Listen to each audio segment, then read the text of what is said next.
BTEC Applied Science, this is for AAQ, so it's Unit 3 Physics, B1.3A, because there's quite a lot in B1.3, so I've done it in 2 videos. This video is about velocity and acceleration. But before we get on to that, what is the difference between a scalar quantity and a vector quantity? If this comes up in the exam, it's probably just 1 mark, but you need to know the difference between a scalar and a vector. So a couple of more questions. What's the difference between distance and displacement? What's the difference between speed and velocity? Well, I'll tell you now that distance and speed are scalar. Displacement and velocity are vector quantities. Okay, they are vectors. What does that mean, Dave? Well, carry on. So first of all, what's the difference between distance and displacement? So look at this bloke, this hiker, look at the cow. Right, the cow is a distance of 70 meters from the hiker. Okay, it's 70 meters away. Or the cow has a displacement of 70 meters northeast of the hiker. So what's the difference between distance and displacement? Is that distance doesn't have direction. The direction isn't important, it's a scalar. Displacement has direction, it is a vector. So a vector quantity has direction. Yes? And from now on, by the way, for distance, displacement, whatever, we're going to use the symbol S for displacement in our equations. We're going to see lots of equations. If you see little s, that's displacement. So what's the difference between speed and velocity? Well, speed is a scalar, and that means that that doesn't have direction. It doesn't matter what direction the object is traveling in or that has traveled in. It's not important. Vector, I beg your pardon, velocity is a vector quantity. So the velocity of an object is its speed in a particular direction. Okay. Here are some other vector quantities. Force is a vector. Velocity, we said. Acceleration is a vector. And as we said, displacement is a vector. One thing about vectors, a useful way of thinking about it, you can represent them with an arrow. So a force, 500 newtons, you can represent that with an arrow. Velocity with an arrow. Okay, acceleration with an arrow. I usually do a double arrow for acceleration. For if you're a mathematical person, you'll know why. And then displacement with an arrow on this map. It's 3 kilometers in that direction. Yes, that's displacement. Things like more scalar quantities, mass, you know, temperature. You don't have like 20 degrees east, yes, or 30 kilograms upwards. It doesn't make any sense. They're scalar quantities. Vector quantities have direction. Look at this fella, our hiker, Harry the hiker. And starts off at A, excuse me, and he ends up at B. So point B is 200 meters east of point A. And our hiker walks from A to B, but he actually covers a distance of 500 meters, and to do this journey takes him 500 seconds. So his average speed, so speed is just distance over time, so the distance is 500 meters divided by 500 seconds is 1 meter per second. That's his average speed. He may have been speeding up and slowing down and going up and down hills or whatever, but his average speed is 1 meter per second. His average velocity is actually 0.4 meters per second east. Okay, Why 0.4? Well, his displacement is 200. In fact, his displacement is 200 meters east. Yes, because he's gone east 200 meters. That's his displacement. And velocity is displacement divided by time. So 200 meters divided by 500, 0.4 meters per second east. So you can see that his average speed is actually very different to his average velocity. Again, don't panic. In later videos, by the way, I'll be using the word velocity and speed, and because in all of the examples that we're going to get, it's all in a straight line anyway, so don't worry too much about it, but you do need to know the difference between them. Okay, now during the journey, his velocity at any particular time might vary quite a bit. He's going to change direction. He's going to be traveling faster and slower as he goes up and down hills and things. Okay, so there's another velocity which is important. That's his instantaneous velocity. That's his velocity at a particular point in time. So the velocity of the hiker changed a lot during the journey. His instantaneous velocity at that point, x, was actually 7 meters per second.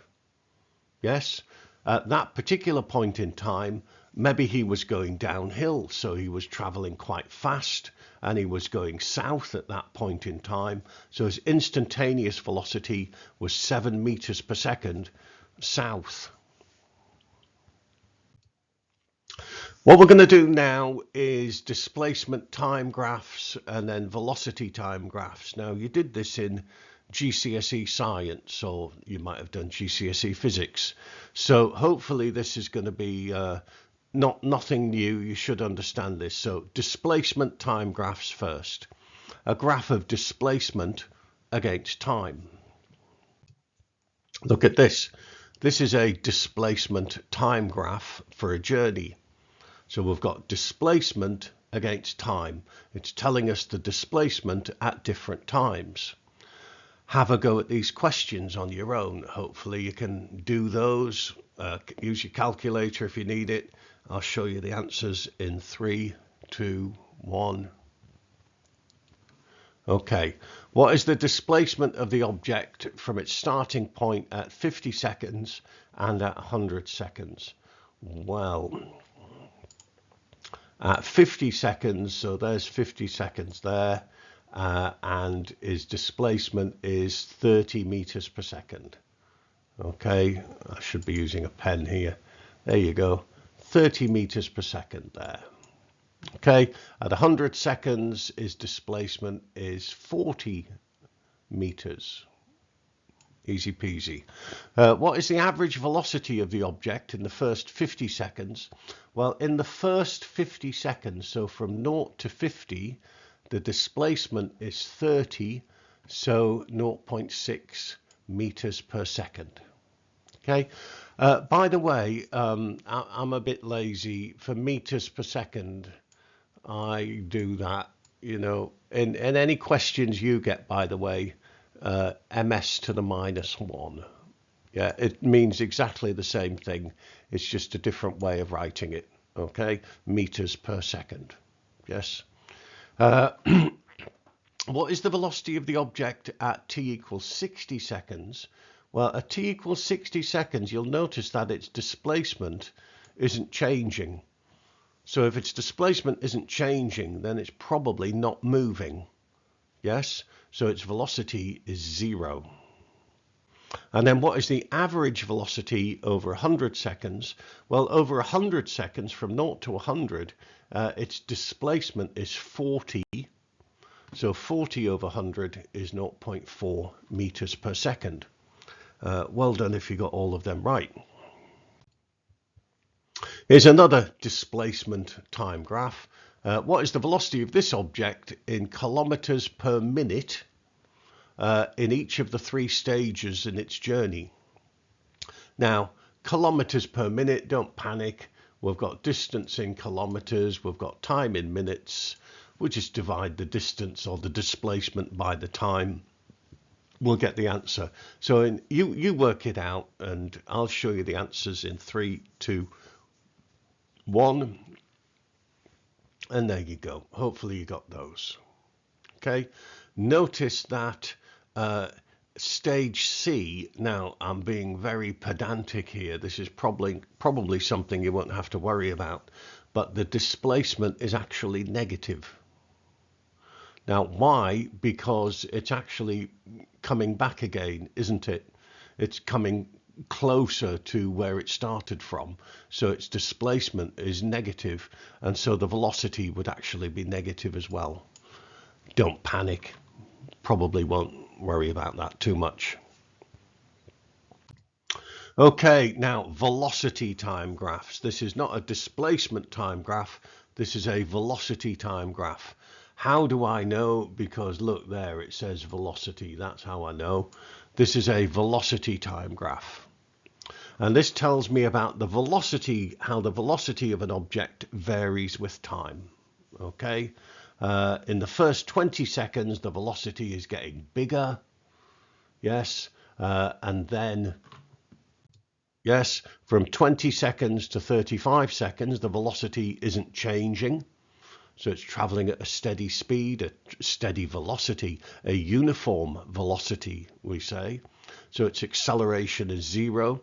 For A, it was accelerating, and then at B, it's traveling at a uniform velocity, and then at C, it's decelerating. It is slowing down. Its velocity is getting less. Its velocity is decreasing. It started at rest because its velocity was 0, and it ended up at rest. It stopped at the end. Okay, and again, it's in C, it's a negative acceleration because its change in velocity is negative. It's going from 40 to 0, so that's a negative change in velocity. You have a go at this one. Beg your pardon. Before we do that, the area under a velocity time graph tells us the distance traveled or the displacement. So the area under the graph for A, B, and C. Hopefully you remember the area of a triangle is half base times height. Yes. Area of a rectangle. I'm not going to tell you that one. Yes. So the area under a velocity time graph tells us the distance traveled.